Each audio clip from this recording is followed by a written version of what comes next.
বন্ধুরা, আজকে জোয়ার ভাটা নিয়ে কথা বলি।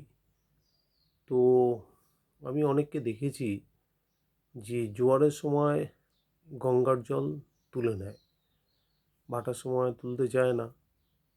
তা ভাটার জল ভালো নয়, নিলে অমঙ্গল হতে পারে।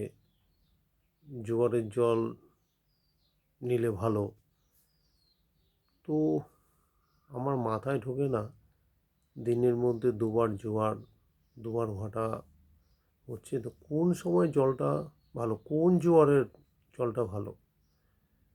তো আমার মনে হয় যে এর তো নিশ্চয়ই একটা কারণ আছে। তখন কারণটা ভাবতে থাকলাম, ভেবে মনে হলো, যখন জোয়ার হয় তখন সমুদ্র থেকে লবণাক্ত জলটাই বেশি ঢোকে। তাতে জলের মধ্যে অনেকটা মিনারেল থাকে, তার জন্য জলটার উপকারিতা অনেক বেশি। যখন ভাটা হয় তখন যে জলটা বেরিয়ে যায় কোনো অনেক ময়লা এবং লবণাক্ত ভাবটা কম থাকে। এটাই মেন কারণ হতে পারে। যাই হোক, আমাদের রক্তেও কিন্তু লবণাক্ত ভাগটা বেশি, এবং লবণাক্ত ভাগ যখন আমাদের কমে যায় তখন আমাদের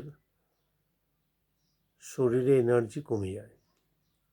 তো জোয়ারের জলে এতটাই আকর্ষণ এই কারণেই, সরাসরি সমুদ্র থেকে জলটা নদীপথে ঢুকতে থাকে। এটাই আমার মনে হয়। নমস্কার বন্ধুরা।